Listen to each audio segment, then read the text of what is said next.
People in power, whether red or blue, they could not care less about Texas, me and you. They created this give me country that don't value hard work. For a Texan to survive, all we need are some seeds and dirt. Texan rise, don't you hear your call? Got to save your country, for it's long gone. Texan rise, don't you hear your call? Got to save your country, for it's long gone.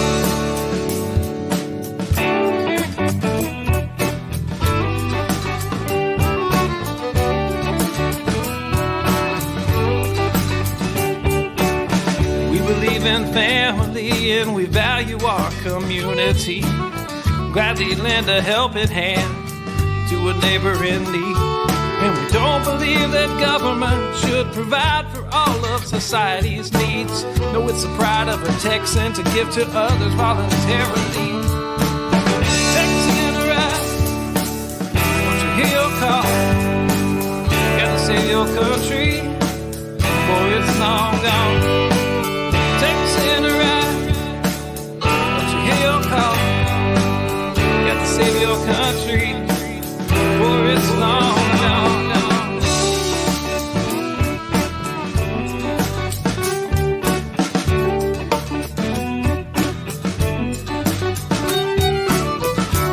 Our tax dollars and they love our natural resources. They don't want to see us driving trucks, they'd rather see us riding horses. And now they want to ban our guns, you know, especially the ones that look scary. But may I remind you of the Gonzales Cannon and the Alamo heroes we buried. Texan rise, don't you hear your call? Got to save our country, for it's long gone. Texan rise, don't you hear your call? Got to save our country, for it's long gone.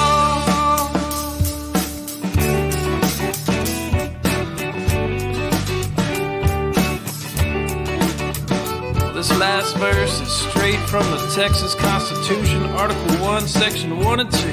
Look it up.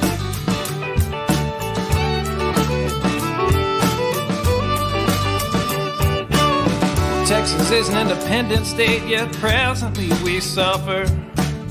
We no longer possess the right to locally self-govern. And now it's time as a people in which all political power is inherent. And in such manner we find expedient, we reform or abolish our government. I said, Texan rise, don't you hear your call? Got to save your country, for it's long gone. Texan rise, don't you hear your call? Got to save your country, for it's long gone.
There we go. Sorry. Technical things going on over here. Hey, good evening, everyone. I'm Daniel Miller, and it is time for our midweek, late evening cup of coffee, right? This is the time of the week where I take a break from what I'm doing and talk to you guys. We have a conversation, just kind of decompress a little bit. talk about what's on my mind, answer questions. I've done this pretty much every week, with the exception when I'm on the road for quite some time now. And definitely in a groove. And I have to say this, when I don't get a chance to do it, I miss it. I really do. I miss this time that we get with one another. So, thank you all very much for joining us. For those of you who this is your first time, as I said, I'm Daniel Miller. I'm president of the Texas Nationalist Movement, and we're going to have a little bit of fun for the next hour. And thank you so much for tuning in. Let's get a little housekeeping out of the way really quickly. If you are watching this on either of the YouTube channels, be sure to like and subscribe to this video. Hit the notification bell so you find out. You get notified every time we go live, and do subscribe. Do subscribe to both of the channels. We need as many subscribers as we possibly can. And while you're there, check out some of the wonderful videos. Right, we got tons of videos popping up. As a matter of fact, tomorrow, because we most of our meetups are either on a different schedule this month or not meeting because of the holidays, depending on if they're kind of around Christmas. The video that we usually reserve for our meetups, called This Month in the TNM, is actually going to premiere on our YouTube channel tomorrow evening. So be sure to watch for that. So yeah, just hit that notification bell, do everything else. Also, chat is active. So be sure that you get your questions in, post your questions in chat. Of course, banter with everybody else that's there. These are your people. So don't be shy, right? Plug in, get connected, join the community. Also, if you are watching on either on any of the Facebook pages, be sure to like, share, and comment. That's like, share, and comment. I would say it helps us defeat the algorithm, but at this point, I'm just waiting on a court to do that for us. Oh man, there's news on that front. I should have brought Paul on tonight. Paul Davis, our attorney, should have brought him on to give us an update on the case, but that's coming. We were actually scheduled to have a hearing on the Facebook suit today, and it got postponed because the judge had COVID. So, from the time we filed the suit till the time we're actually going to have an emergency hearing for a temporary restraining order, it's going to seem a less like an emergency, right? So, I don't know. We'll let the process play out. How does that sound? All right. We're on LinkedIn again this week, which is great, and we're still working on that connection so that we can broadcast live on back on our Roku app and back in the TNM mobile app. We're working on that, but frankly, our tech guys have had a lot more on their minds here lately with a major issue with the TNM app, and I'll talk about that. We've had a question or two come in about that, and we'll talk about that tonight. Obviously, tonight we're going to talk about the TEXIT bill, right? The draft legislation has been sent to Ledge Council, and I got a lot of contacts since last week wanting me to talk about the specifics of the bill, so you guys can understand a little bit more how you can present it to your legislators. Excuse me. Oh man, this weather cannot make up its mind, man. It's cold. It's hot. It's cold. It's hot. It felt like spring yesterday. Insane. So if I'm a little sniffly tonight, just understand I'm battling the allergies as usual. But we're going to talk about the legislation. I'm actually going to bring it up on the screen here in a bit and talk about it. And I got a lot of questions in about State Representative Brian Slayton. So we're going to talk about him a little bit as well. And lots of questions going on. If you would like your question answered, don't want to post it in chat, look at the crawler there at the bottom. Email your questions to coffeetalk@thnm.org. That's coffeetalk@thnm.org. I have already got a pile of them, so get it in and make it a really, really good one, right? If you want it to rise to the surface. In the meantime, let's give you a few updates. I want to send a special thank you out to Bobby and Doris Simon. Bobby invited me to speak right here in my hometown again, right? Nederland Rotary Club. Spoke to them at lunch today. Matter of fact, I'm still wearing most of my suit.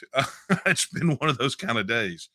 But I spoke to the Needle and Rotary Club today. It's rare that I get to actually speak in my own backyard. So, Bobby, thank you for facilitating that and making it happen. And thanks to everyone who attended and paid really close attention to what we talked about today. It was about the most condensed TEXIT presentation that I have ever given. Right? Those guys when they do lunch meetings, they're typically very short. They're stuck on a schedule for an hour, and so you got to fit within those confines. So was able to really talk about the core issues related to TEXIT, and was really happy to do so. So thanks a lot, Bobby. And as you can imagine, December is a bit. It's one of those weird months that speaking engagements sort of come and go, right? As we get closer to the holidays, fewer and fewer organizations are meeting. And so what that does is essentially makes it to where I get to spend a lot of time here, and that I am very thankful for that because I have been extraordinarily busy. This when they say that when I tell you that the getting Texit filed and passed through the legislature and all that is going to be a fight every step of the way. It's true. It's 100% true. And this is no different. I mean, there are machinations happening behind the scenes, and it's just it's far more difficult to get legislation passed in support of our fundamental rights under Article 1, Section 2 of the Texas Constitution than it ought to be. And I think the only way to put this is that elections have consequences, right? If things had been a bit different in March, then this path would have been a lot easier right now. But you got what you got, right? Sometimes you don't get to choose the battlefield. You just got to go out there and have the battle, right? And that's just the way it works. All right. So let me do this before I tear off into the legislation. Let me roll through this and see what we got over here question wise. Okay. So let's I tell you what, let's take a few questions, right? What do you guys say? Let's take a few questions and then we'll get into talking about the bill and talk about Slayton. So let's hammer some of these. Sarah wants to know, when are you coming to Denton? That is a great question. I know that there are some dates kind of up in that neck of the woods coming up, but naturally everything for me is primarily travel wise is going to be after the first of the year. But I would say watch the event calendar. Additionally, if you would like to get me up there, talk to one of your local coordinators up there or your district director. You can find all that information over there on the local groups page.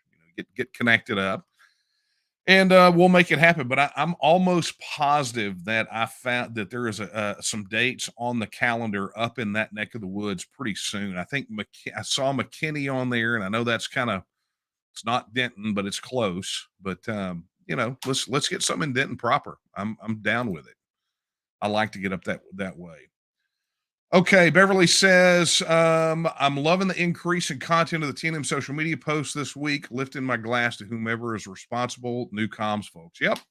Got a brand new comm director and a whole bunch of, I say a whole bunch. We got a team of them over there that are not just, making sure that we're getting information out on Twitter, but pretty much everywhere else as well. So really, really happy about that. I mean, we're doing a lot as well, with PR. I mean, I don't know if you guys have seen it. I'm doing another interview tomorrow. I did one yesterday. I mean, it's just things are popping. Communications is really slamming and jamming right now, and it's super excited about what's happening over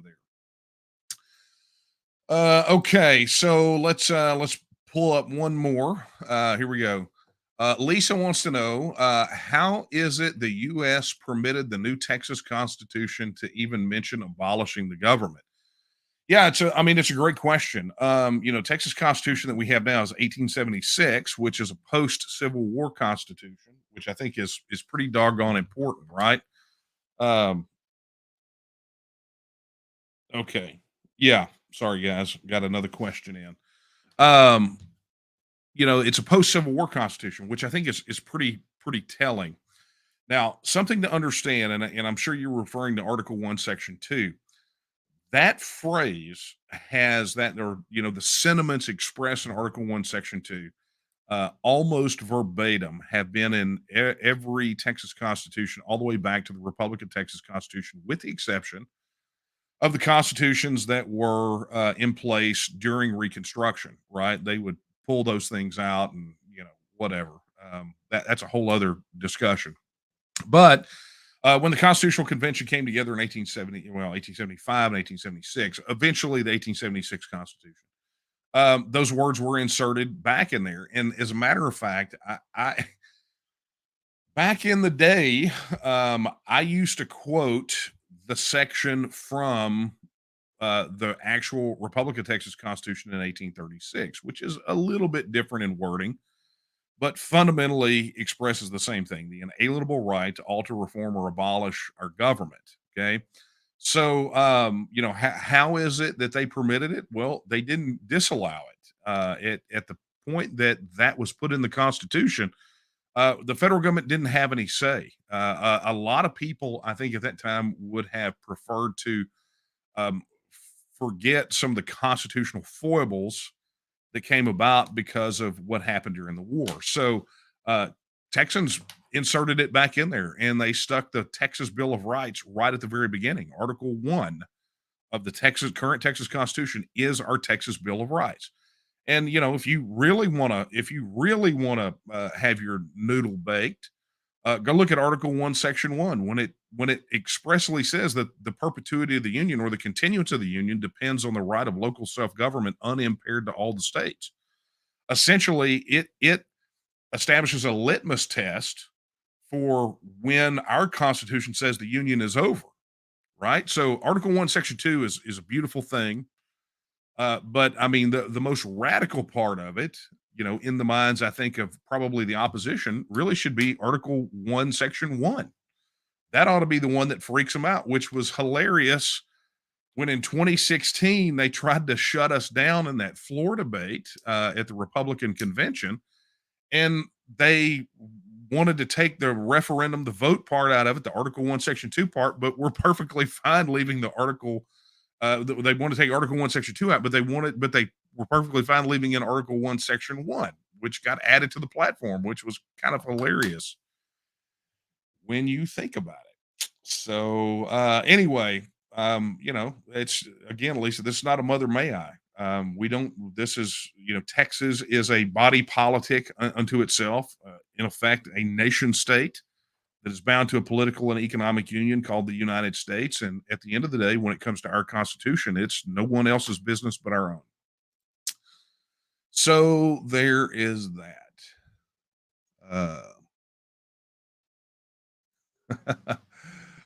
I'll get to that question. I'll get to that question in a bit. All right.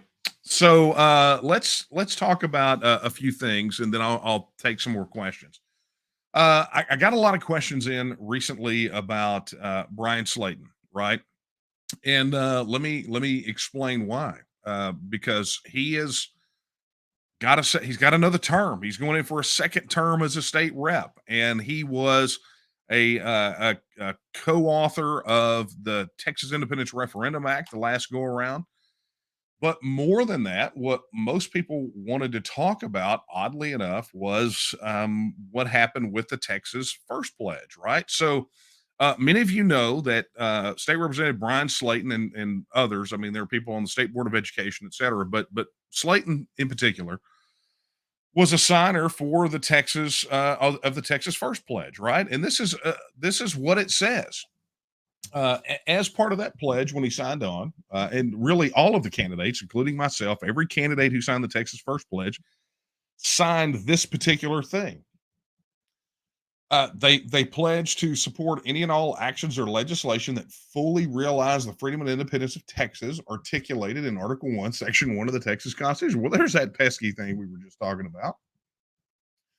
Then it says, I further pledge to uphold the right of Texans under Article 1, Section 2 of the Texas Constitution by publicly and officially supporting a vote on Texas reasserting its status as an independent, self governing nation.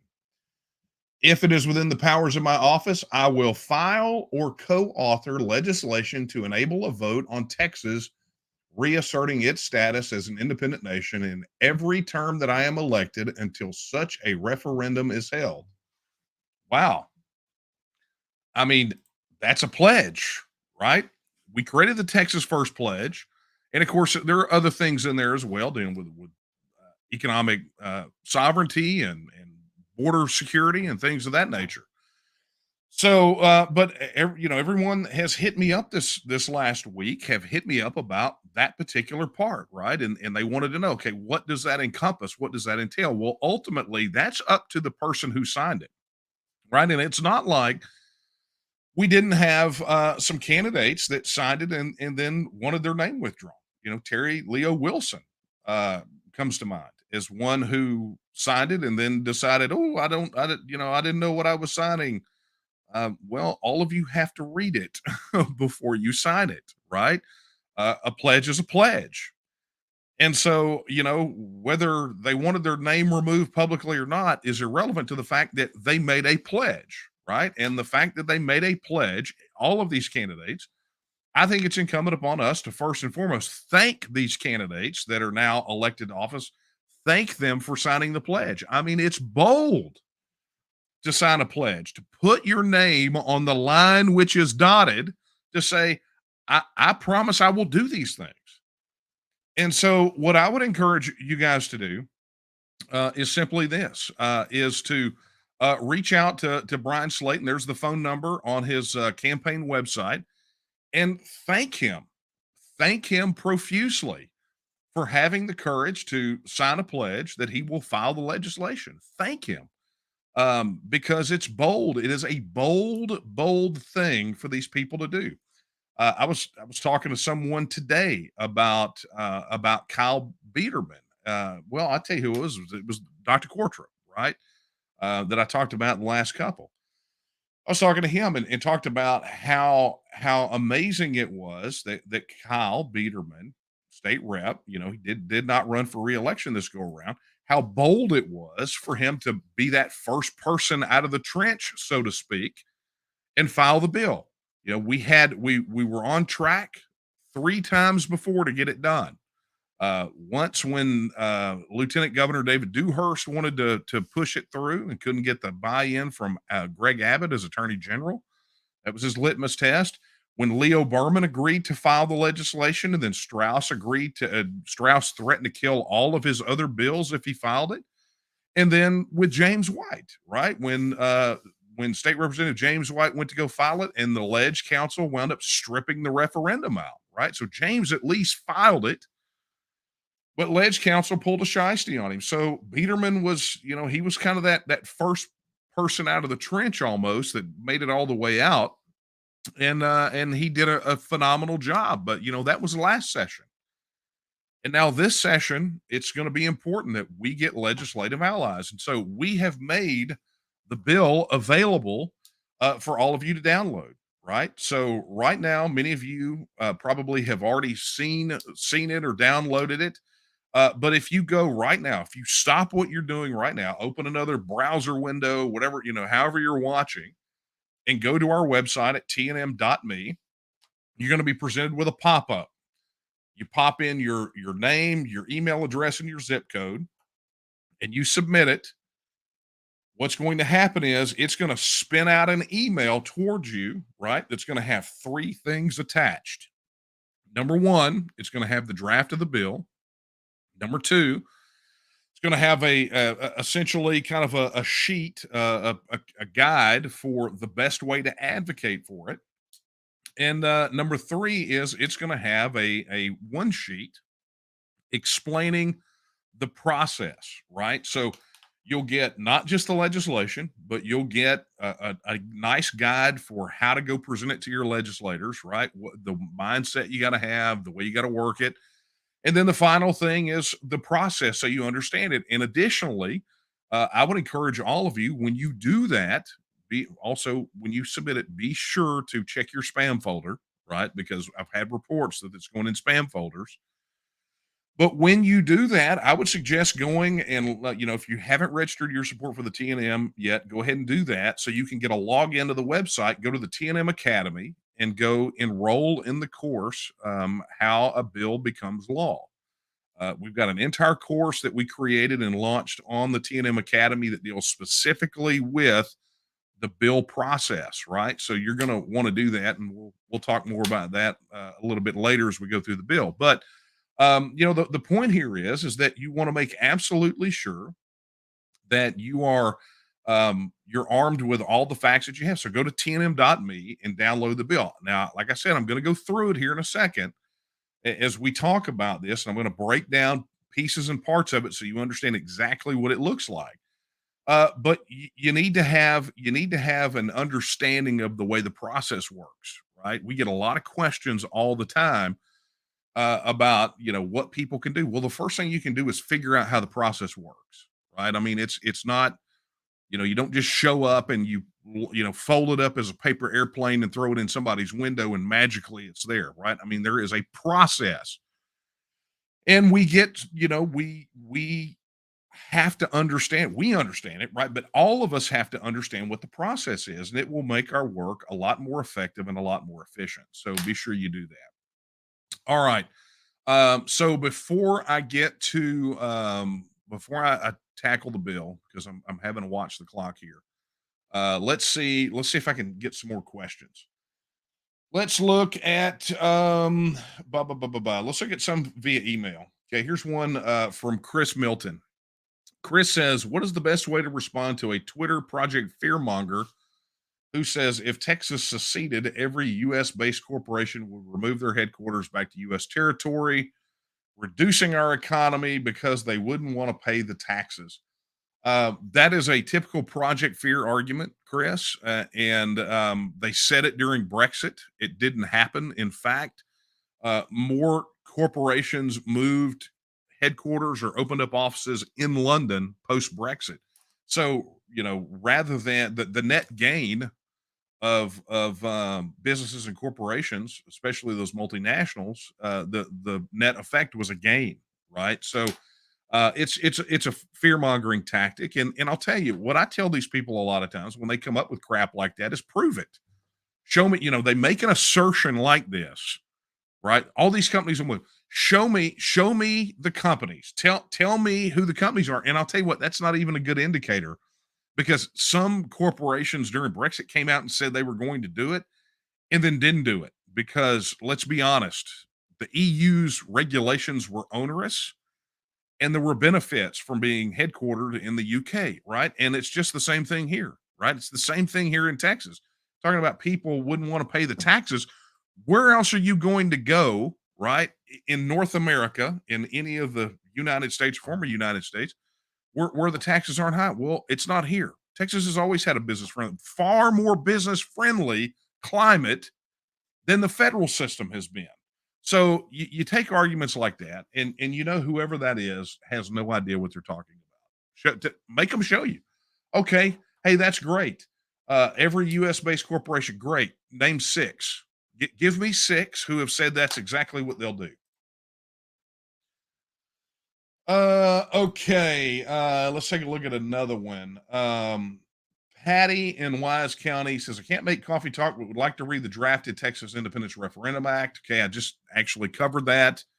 Where to go? You go to the website, go to the pop-up, fill it out, boom, you get it downloaded and sent to you. Okay. I'm going to say this is Jerry. Jerry says, "I would love it if you would recommend any documentaries, movies, books, websites, etc., that you think we followers of TEXIT would find educational or interesting." Ooh, that's a good one. There are a few off the top of my head. Let's do this. Let's isolate it down to look, I'll give you some of my personal ones, right? Some of my personal preferences. So documentaries or movies. I'm just going to stick to nonfiction because there are some fictional ones out there Matter of fact, we actually heard about a series that's on Amazon right now. Just heard about this the other day. One of their nice high dollar productions where it deals with the future. And in the future, in every iteration of the future, Texas has left the Union. I mean, can't make it up, right? Um, look, if I'm picking a few, I would say the Brexit documentary. It's Brexit the movie, and it's actually on YouTube. And when I say Brexit the movie, I don't mean that crappy fictional thing that HBO did either. I mean there was a crowd-funded documentary by a man named Martin Durkin, right? And if you search for Brexit movie and Durkin, I think it's like the first thing that comes up. You'll get a whole bunch of other results about all these other, that HBO movie they did, which was really terrible and not very accurate. But Martin Durkin's crowd-funded documentary, Brexit the movie, that dropped right ahead of the vote, that is excellent, right? It helps you put our arguments in context, right? And I can't recommend it enough. Maybe we need to have a movie watching night for all of us. I would suggest the documentary about Gene Sharp's work if you want to understand a lot of some of the tactics that we use and why we do them. I would suggest How to Start a Revolution, which is a documentary about Gene Sharp, and you can find that on YouTube as well. There are several. Maybe we need to compile a list and send it out. There's books like I talk about Global Paradox all the time by John Nesbitt, the book that really kind of cemented it for me back in the 90s. Oddly enough, not even about this issue. It's in the background, right? The thesis of the book is the world's trends point overwhelmingly toward economic interdependence on one hand and political independence on the other, right? That's the thesis. And that's where we talk about the 50 plus fully recognized self governing countries around the world after World War II, expanding to 192 at the time of the book's publication. So I would recommend that book. There's a book called Escape from Freedom, which deals with the psychology of people that run away from freedom, right? That don't run to freedom, that actually give it up, and it will help you understand some of the opposition that you run into. I've had that book for many years, but yeah, there's several. Maybe we need to work out a list. There's plenty of them out there. But thank you for that question. Okay. Here's one. Not going to try to pronounce the name. It says, "How many politicians are willing to TEXIT?"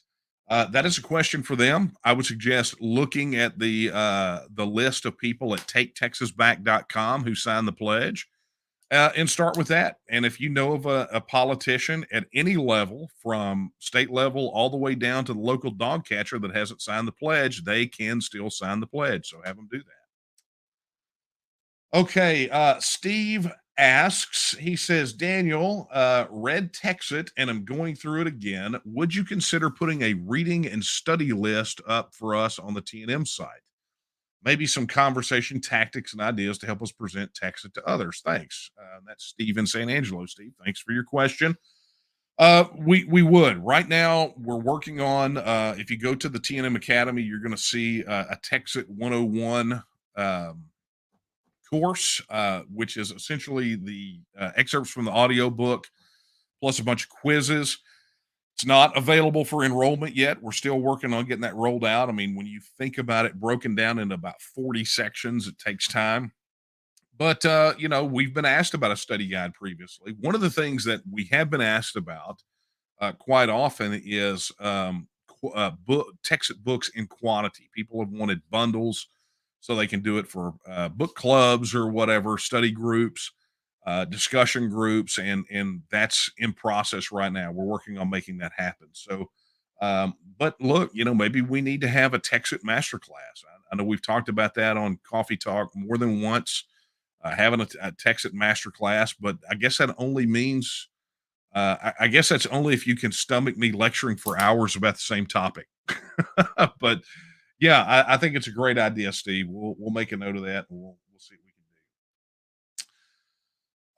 do. All right, here we go. Donna says, "What the heck is going on with the app? I've uninstalled and reinstalled it 3 times, and it won't take my login or any of my email addresses if it loads at all." Yeah, Yeah, where do you think these dark circles have come from, Donna? Where do you where do you think they came from? Yeah, we've been look. I got to give a hat tip to the dev team. We have been burning the midnight oil and consuming many cups of this to try to get it fixed. And essentially, what happened was, and I'm going to try to do this in the most non-technical way possible.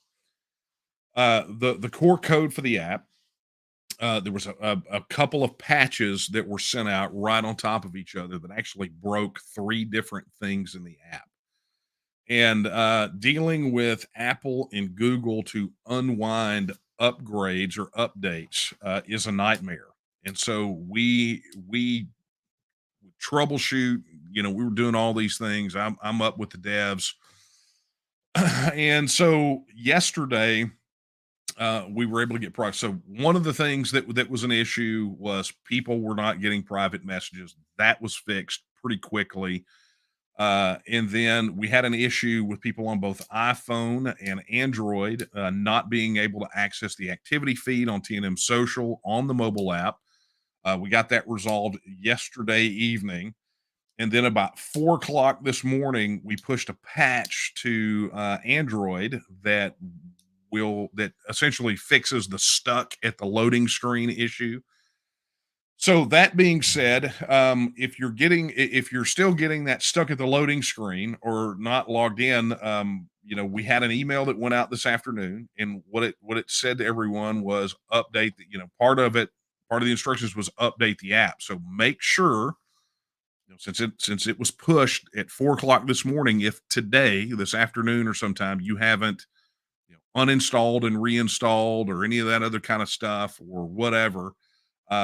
If you haven't updated, do that. And if you're still having trouble, put in a support ticket with the TNM. Okay. This is from Catherine.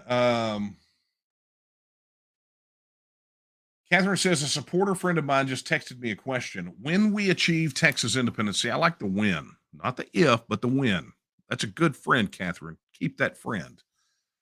When we achieve Texas independence, how do we stand up to the World Health Organization, WEF, that's World Economic Forum, and the rest of the New World Order? My thoughts: just don't join or participate in those organizations. That's essentially it. Look, as it stands right now, Texas doesn't really have much of a say where that's concerned. And so the only way we get a say is to become a self-governing independent nation. And what we do with it after that is entirely up to us. But if you are opposed to the globalism and the types of things that those organizations do, then you don't win. You don't fight back against that by staying in the union, right? Because if you stay in the union, you are going to be tied to those organizations forever.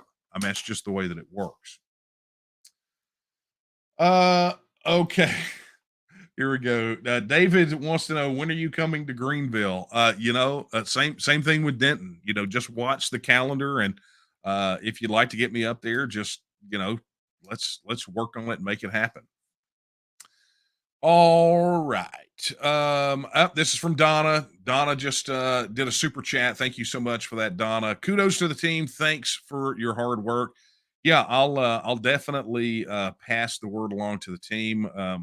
One of our developers, uh, he was in the hospital for, God, I don't know, 2 or 3 weeks with his liver.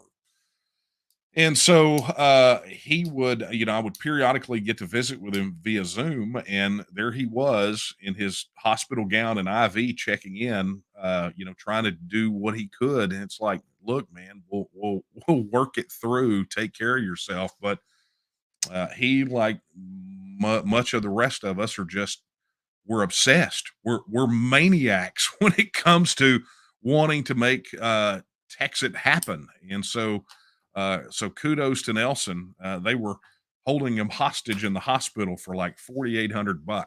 So he apparently was able to watch Shawshank Redemption and tunnel out. When I asked him, how were you able to get out? He said, "Thank goodness I watched Shawshank Redemption." I mean, that was literally what he said. So I don't know. We may have to set up a GoFundMe or something for Nelson by the time this is over with.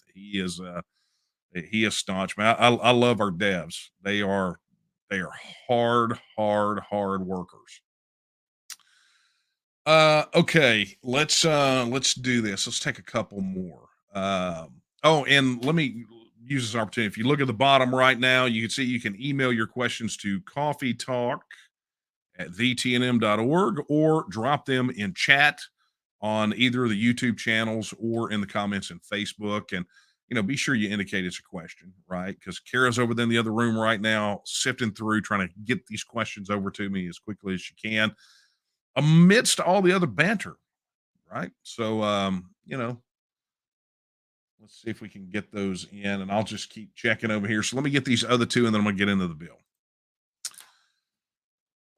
Frank wants to know, once Texas achieves its independence, will it have a naval force? I suspect so. One of the odd sort of understated pieces of Texas history has been the Texian Navy, right? During the Revolution and during the Republic period.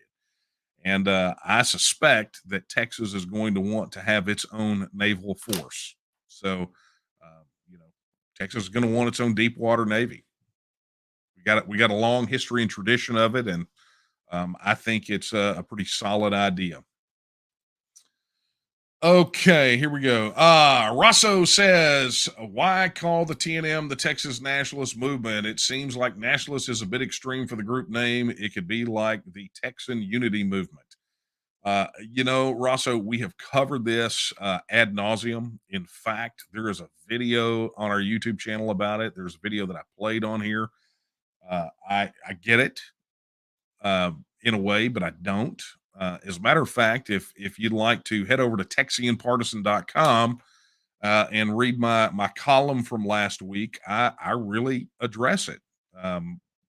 When we had the conversation at the formation of the organization, that was a very brisk conversation. And at the end of the day, we made the decision, right, that we're going to brand ourselves as what we are. And if people don't understand what that means, that's just kind of tough, right? You understand, if nationalism or nationalist is a problem for you or for anyone, it means that they don't understand the scope of the battle that we're in. They don't understand what the true opposition ideology is. Nationalism is the natural counterpoint to globalism, and that is a fact, right? You can call it all your touchy feely names all you want to, but I look at it like this: I am a Christian, and if someone came and said, "Ooh, I don't know, the name Christian is extreme. Why don't you change it to something else, like um, you know, I don't know. I can't even think of a good analogy because it's so ridiculous, right? I wouldn't do it. I wouldn't call myself something different because the opposition thinks it's a bad thing, right? I cannot deny what I am, nor would I expect anyone else to do so. To shift and change their principles and values because frankly, some people that enjoy you know grooming children have a problem with it. Tough, right? But I appreciate your question. All right, let's get down to the brass tacks. So let me go ahead and throw this up on the screen really quickly. What you're going to see here, and I'll throw this in presentation. Well, I can't throw it in. Well, maybe I can. Let's try it. There we go. Presentation mode. So there we go. So, what you've got on the screen right now, by now, you probably should have already gone to tnm.me and downloaded or at least put in to download the referendum, the draft legislation. And let me tell you where this is in the process. As it stands right now, it has been sent to Ledge Council. Representative Brian Slayton was kind enough to send it over to Ledge Council to get the seal of approval. But essentially, this bill is no different than House Bill 1359 that was filed last session, with some exceptions, right? And the one exception in here is that, and we've talked about this previously, but I think it bears repeating, is that this bill, when it was sent to Ledge Council last time, came back with the ballot language changed. and we essentially ran out of time because ledge council, still COVID lockdown stuff, and ledge council was running out of time. We were running up against the clock, and Kyle wanted to get it filed. And so he said, look, let's just get it filed as ledge council gave it to us, and we'll fix it with a committee substitute. If you don't know what a committee substitute is, go enroll in the How a Bill Becomes Law course on the TNM Academy. So this draft fixes that and has been sent to ledge council and is waiting on them to get back with their seal of approval. But guys, you're going to be so shocked at how simple this piece of legislation is, right? This is it. People say, well, what does it do? Why is it complicated? It's not, because you have to remember what we're enacting in this bill is not withdrawing from the union. What this bill is an explicit in I guess an explicit recognition of our rights under Article 1, Section 2 to vote on the issue. That's it. This bill really does two things. Number one is it puts the question to the people of Texas to vote on, specifies when and what goes on the ballot. And then the second thing that it does is it forms up a committee to begin the transition process if the people of Texas come back and say, yes, we believe that the state of Texas should reassert its status as an independent nation. That's what it does. Okay. So, let's get down. Oh, there we go. You and your presentation mode. Hang on, guys. Apologies.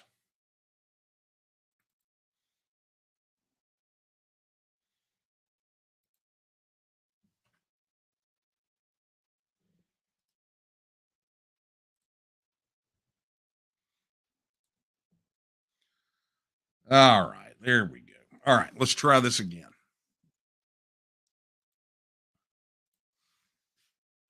When the technology works, it works well. Okay, there we go. So here's the legislation, and you'll just have to bear with me. I can't zoom in any farther, but hopefully you could see that. But essentially, what this thing does is it says at the general election to be held November 7th, 2023. Okay, so some people have asked why November 7th, 2023. Well, if you follow the legislative calendar, when we have a legislative session in the year that we have a legislative session, a constitutional amendment election is held the November of that same year following the legislative session, right? So November the 7th, 2023 is the constitutional amendment election. So some people say, why, they want to know, why do we want it on that day? Well, it's quite simple. One of the things that will kill a piece of legislation dead, absolutely dead, is having a massive, what's called a fiscal note attached to it. In other words, every bill that gets filed gets examined through the lens of how much it's going to cost. And what happens is that if it costs, what those costs are delineated in there in what's called a fiscal note. It will say, because of this is going to cost the taxpayers this much money, on and on, right? So every bill has fiscal notes attached if it has a cost associated with it. So one of the reasons that and fiscal notes are a reason that people can use, legislators will use to not vote for a bill. They'll just say, well, it's too expensive. Now, granted, it's pretty convenient for them when they do that. When they are called to make a tough vote, they can say, well, it was going to cost too much and I'm a taxpayer champion or whatever, right? So what we wanted to do was we wanted to always make sure that the Texas Independence Referendum Act was essentially revenue neutral. In other words, it had zero cost associated with it. The vote should have zero cost associated with it. So the way that you do that is you hold it at when another election is already happening, right? When there's already going to be people going to the polls. So the question then becomes, well, when do you do that? Well, obviously, if the legislation passes, when the legislation passes, we want to have that vote as soon as possible after the bill passes. Well, that would mean that the next opportunity to tack it on an already existing ballot would be the constitutional amendment election. So that's why we did it, because essentially all they have to do is add a line to a ballot that says, should the state of Texas reassert its status as an independent nation? So that's why November 7th, 2023. So, you have a lot of legalese there that talks about, notice of the election being given, a proclamation of the judge, et cetera, et cetera. That's essentially all the kind of normal notifications that you have for things that go on a ballot. But here's the question, right? There's the heading for it: referendum proposition.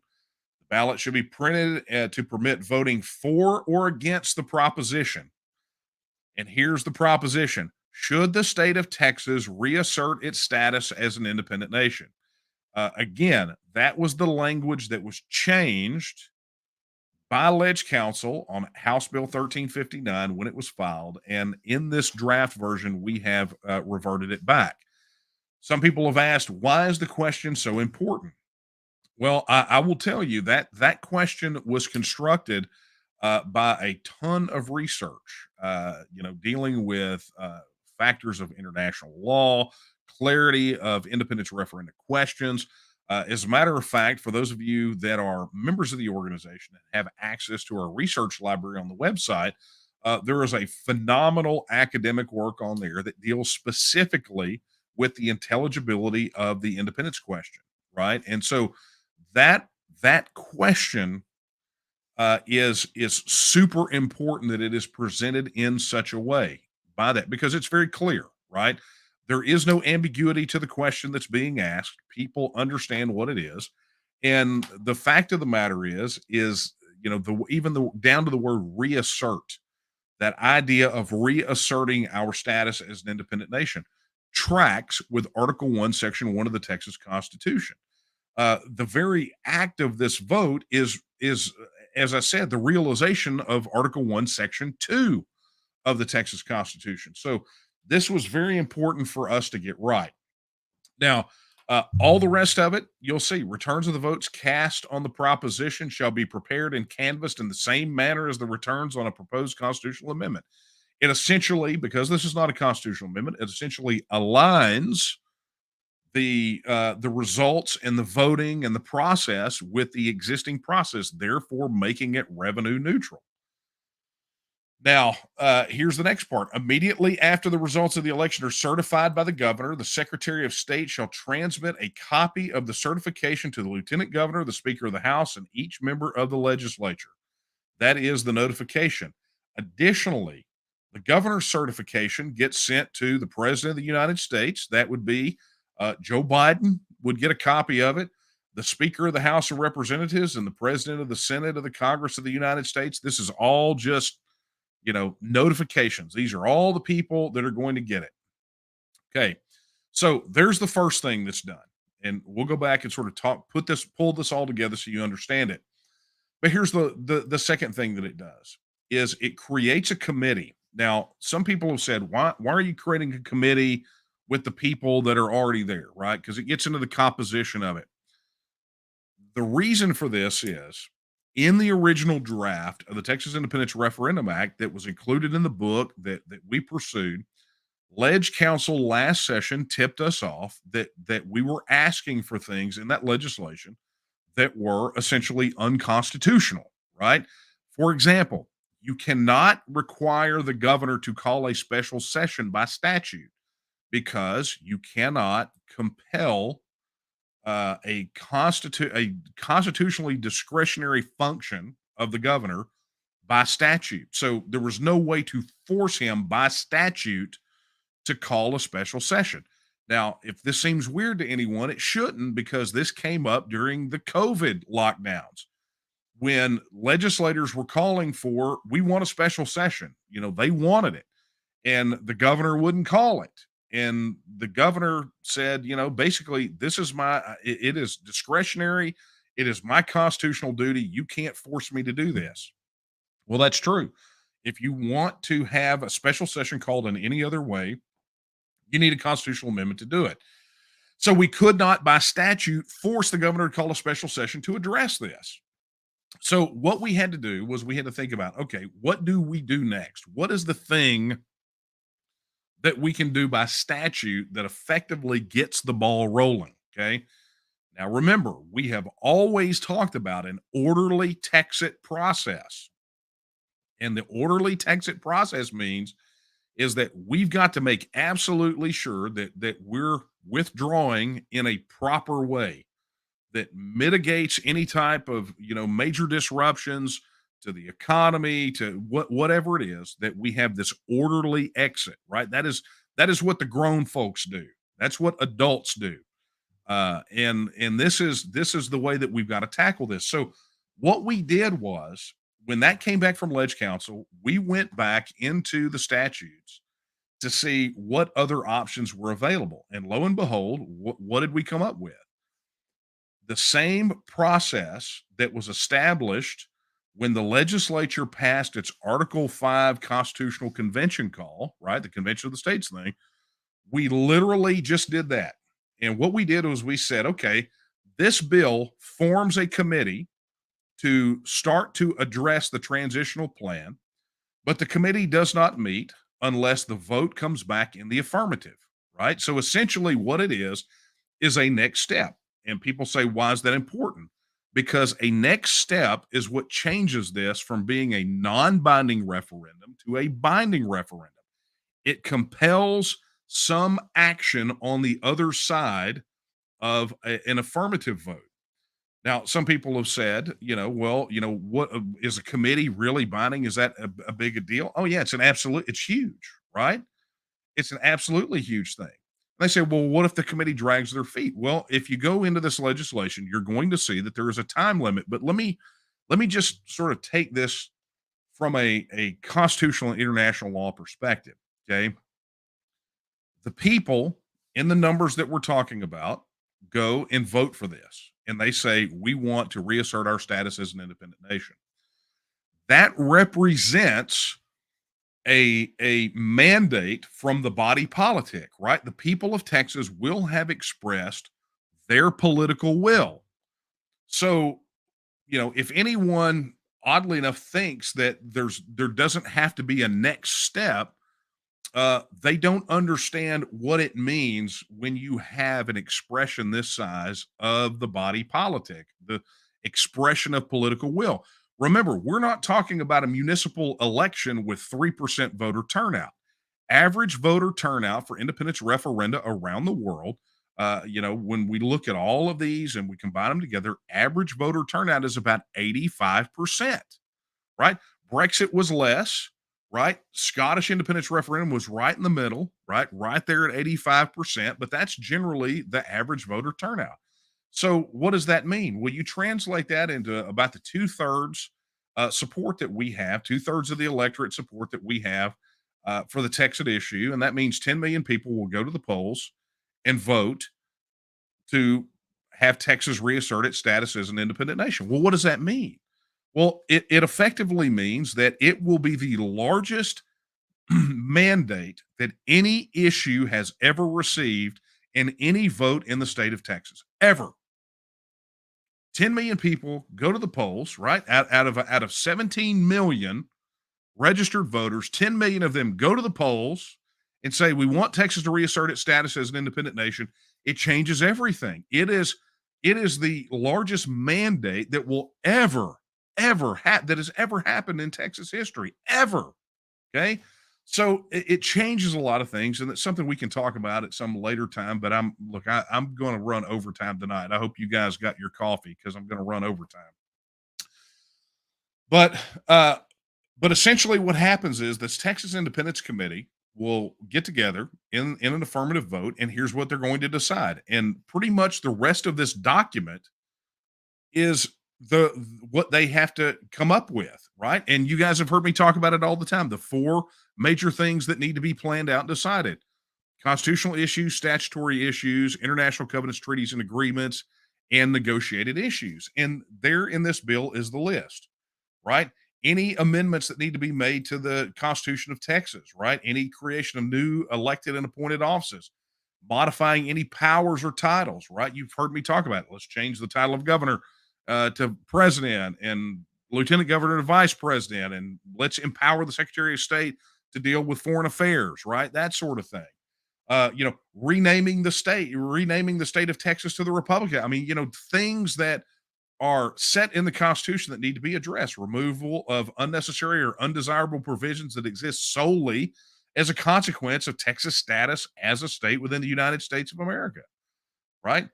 The identification of fundamental rights enumerated by the Constitution of the United States of America that may not be adequately preserved in the Constitution of Texas. So, when these lefties come to you and they tell you that, oh, this is just a plot to strip everybody's rights, it's literally in the legislation that this is something the committee has to look at. This is something they have to do is port over any of those rights that are not enumerated into this document, right? That we, as part of that plan to amend the Constitution. Recommendations for amending Texas statutes for the creation of new agencies, modification of the powers and functions names, identification of necessary and desirable functions of government that are provided for under the statutory law of the United States of America, but not adequately described in Texas statute. Think about all those functions that a self-governing independent nation needs to have that we don't have an agency empowered in Texas to do those. Well, they got to deal with that. Recommendations regarding transitional issues, right? Any changes in federal law, the determination of citizenship or of residents of Texas, right? Things that we've talked about previously. A temporary currency union to bridge us until we launch our own currency. Disposition of the property and assets of the United States of America currently in Texas. Think about all those questions we get about federal buildings and military bases. This all gets put in this transitional plan. A free trade agreement, travel agreements, right? What happens to Texans serving in the armed forces? How do we handle those things? So what this does is it takes us into a process where the people of Texas say, this is the direction that we want to go, that we want our independence. And now the legislative committee gets together and they say, okay, great. Now we are mandated by this vote and now by law to hammer out exactly all of these things that must be done, right? And then to present them, okay? Because you get down there, we even talk about Social Security totalization agreements. So what it does is, and people say, well, shouldn't you get all these things worked out ahead of time? No, that's putting the cart before the horse. If there is no political will for Texas to become a self-governing independent nation, then why would you do any of these things? And some people say, well, you don't have plans for those. Well, absolutely we do. Do you think that somehow this has never been done before, that it's never happened in principle, fundamentally, foundationally? Where in the world do you think those 140 to 150 other self-governing independent nations came up with it, right? You think they're just running around out there in anarchy right now because they still haven't figured this crap out after 75 or 80 years? No, they figured it out. And they all, they may not all be the same, but they rhyme. Fundamentally, they all have to figure these sorts of things out. And I can tell you, and if you want to hear it straight from the horse's mouth, you'll be on that webinar, that live stream on the 12th of December with Dr. Matt Quartrup, and you can ask him. And what he's going to tell you is exactly what I'm telling you right now. But maybe you'll love to hear it with a British accent. Maybe you will take it a little bit better if you hear it with some guy with a British accent. He's my new bestie, by the way. But international covenants, treaties, and agreements, recommendations regarding any international conventions or multilateral agreements to which an independent Texas may become a party in order to benefit the people of Texas or ensure minimal disruption during a transition period. Stuff that we've talked about time and time and time again. And so it goes into the composition of the committee, which is a legislative committee, right? It's exactly the same committee that they set up for oversight for Article 5. And we did that. Some people say, well, why not set up something different? Well, we did that because when they come at us over this legislation and go, we can't have a committee, we can go, that's funny because As it stands right now in statute, you have a committee that is exactly like this, right? We're taking objections off the table. We made it revenue neutral, right? We put it on the same day as a constitutional amendment election. We used a familiar format for handling these issues that already exists in statute for another issue that is sort of Texas adjacent, right? That deals with fundamental issues of governance. So we're taking away, we're taking away objections, reasons that they can use to say, no, no, no, I don't want this, right? Because we already have an uphill climb. There, many of these people are going to go take an oath to support and defend the Texas Constitution, never understanding what Article 1, Section 1 and Article 1, Section 2 do. So we've already got an uphill climb with some of those people. But once we get over that hurdle, the last thing we want them to do is flunk the legislation on technicalities. Oh, it has a fiscal note. Oh, you're doing something weird after the vote, right? We want to remove those objections, and it's a strategic move. I make no bones about it. It is a strategic move to remove obstacles to passage of this, right? So when you look at this, there is no rationale, right? Here's the time limit. Not later than December 31st, 2024, the committee shall report the committee's findings and recommendations to the legislature, right? So that'd be constitutional amendments, the bundle that we talk about, like the Deadwood amendments I talk about in the TEXIT book, statutory changes, right? Talk about those things. I mean, so all of those things essentially set, look, this is an implementation plan, right? Here's the plan to get this implemented. And so you've got 10 million TEXIT voters that are going to be watchdogging this process and are going to be absolutely livid if these guys don't deliver, right? But let's not forget, there is an election between when that committee starts meeting, between the Brexit vote, between the TEXIT vote, and when the committee's findings are released. There is an election there. And if these guys are not delivering, if they're dragging feet, guess what happens? Those 10 million people are going to go to the polls and they're going to roto-rooter the sewer that has become the blockage that has stopped TEXIT from happening in a timely manner. You want to talk about how do we wholesale change government if government's bad? This is exactly what you do. When we talk about how TEXIT can deliver fundamental governmental change and why the establishment is so afraid of it, this is why. Because you put 10 million people at the polls that say, we want TEXIT. You then give the legislature the task, a legislative committee, of delivering the transitional plan and then delivering on TEXIT.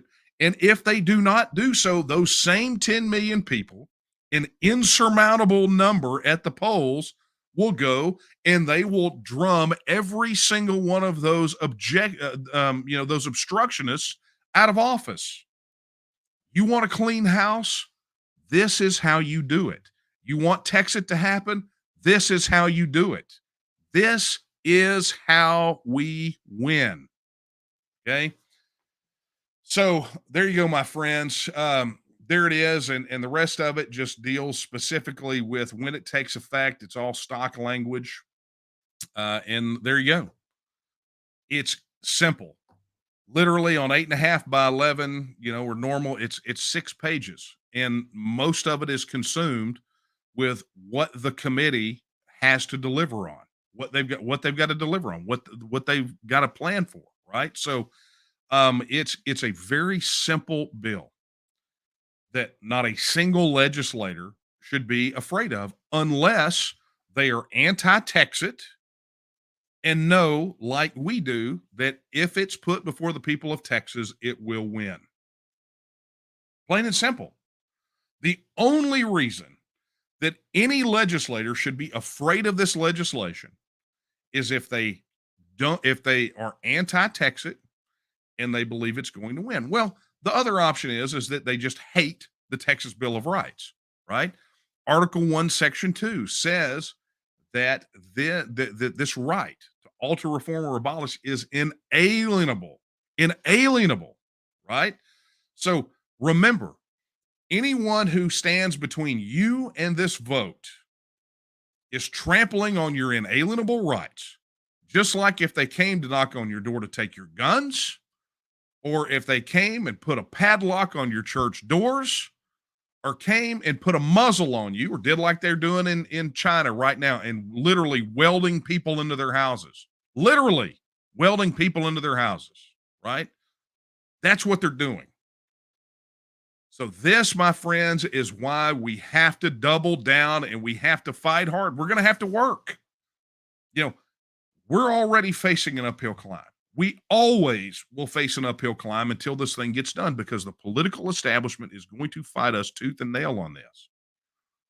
But I would rather be on the side of right. I want to be on the right side of history on this one. And this is where we're at. We are poised to win. You know, when we get ready to have that live stream with the doc, I hope it puts in perspective for everyone that we are perfectly positioned to win. We're perfectly positioned. The victory is ours. We just have to reach out and we have to grab it, and we have to do the work, and it's going to be hard and it's going to be tough, right? But we just have to reach out and get the job done. That involves hitting up our legislators. That means going out and connecting with the people, because Article 1, Section 2 tells us that all political power is inherent in the people. And if we want to achieve this political aim, then we must reach and win the people. Look, you're not going to get all of them to get up there and be super excited, but understand the poll numbers are not lying. I talked to another political consultant this week, and we had some conversation about the polling, and the polling is spot on. The Survey USA poll, they knew it. The support has been this high for over a year now. Okay, so if you wanted to wonder what was going on, the support has been this high for over a year, right? We've been steadily moving up, but as high as it is right now, this has been like this for a year. The challenge has been that we have had muzzles slapped on us, right? And we are feeling a little more liberated now. We are fighting back. The Facebook lawsuit is moving forward. We're ramping up our communications. Our field guys are out there knocking doors. They're meeting new supporters, but we need everybody to do it. We need everyone out there talking about this issue, tweeting about it, sharing it on social media, speaking with their neighbors, connecting those people with the TNM so we can communicate and we can organize and we can go win. Because I will tell you right now that there are some legislators out there that are on the bubble with this thing. I mean, they're right on the bubble, right? They just don't know. And unless they understand that there are people in their district, and I don't mean a little, I mean a lot, then they will not move. They won't move. And you can kiss your opportunity to have a TEXIT referendum in 2023 goodbye. And your next opportunity will be 2025. And how much more damage can be done to Texas between now and then? How much more? How much more can we take? How much more can you take? Because I'm going to tell you, every day, again, dark circles, I roll out of the rack, ready to fight like the third monkey on the ramp to Noah's Ark and the rain has started, right? That's what I do, because Texas is worth it. My kids are worth it, right? History is being written right now. How will future generations remember us? Are we the ones that slumbered too long, right? Are we the ones that prioritize other crap over making Texas free and independent and preserving a place where freedom and independence can live? Is that us? Well, that ain't me. And I don't think it's you either, right? So, you know what you need to know? You know what you need to do? If you're just joining us, you are probably lost as a goose, but that's okay. Go to tnm.me, pop up, fill in your information, download the referendum bill, and then go back and watch what we just did.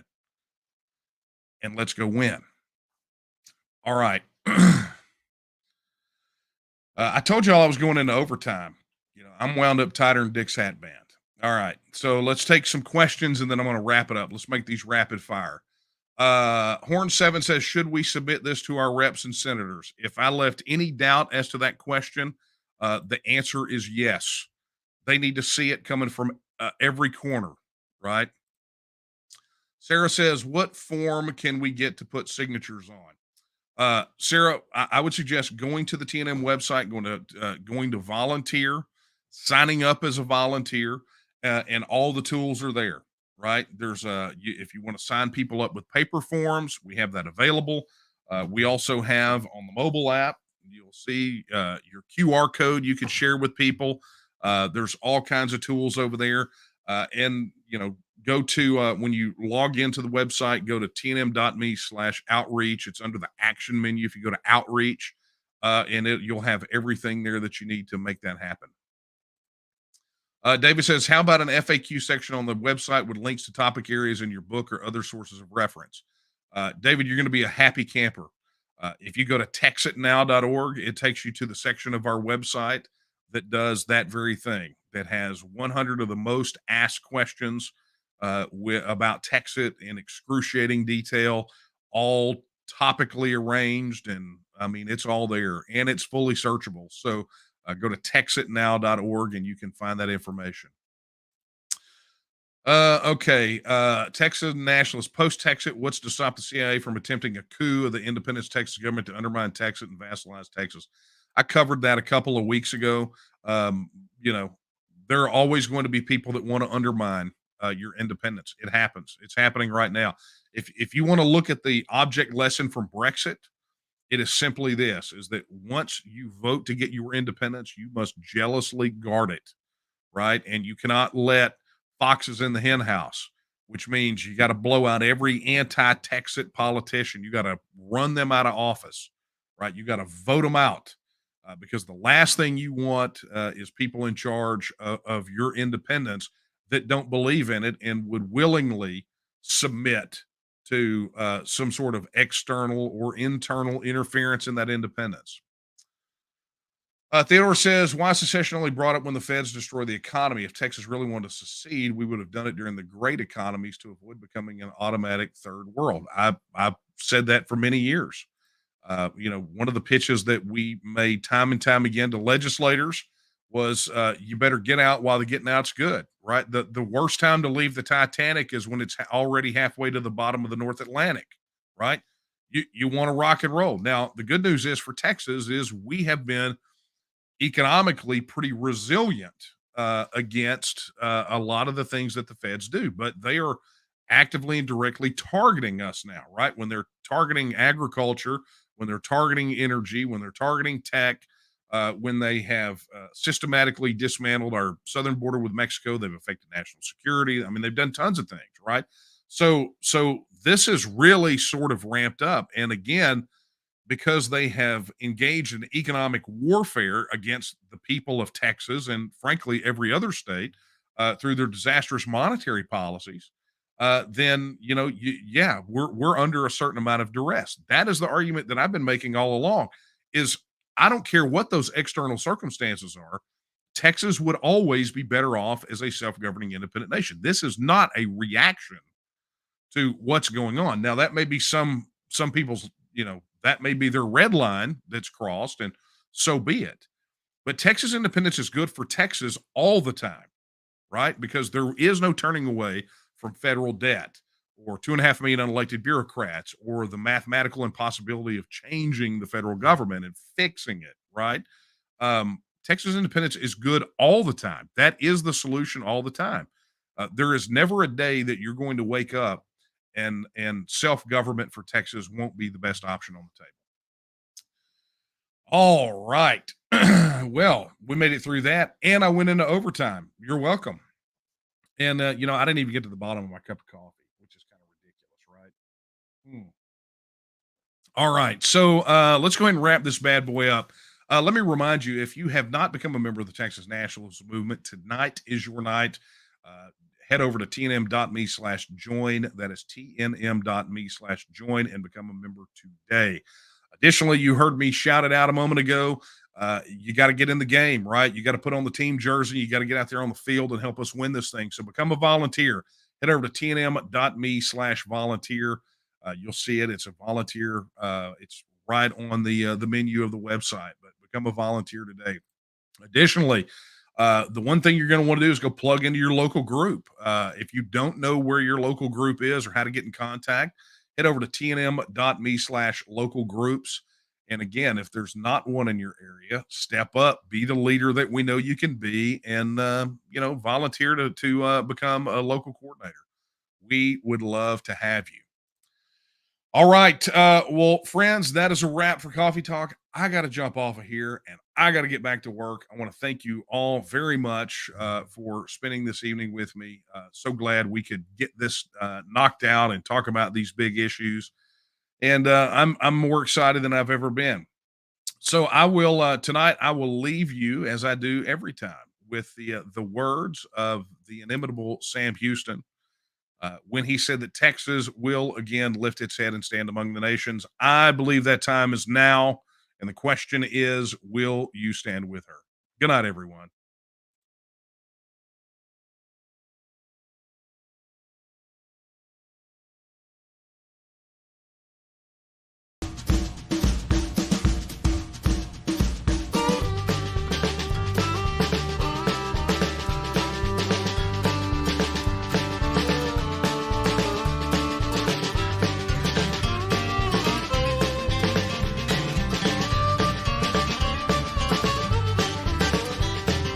If you feel you've no real voice, and at the polls there's no good choice, and the best is a lesser evil, just who?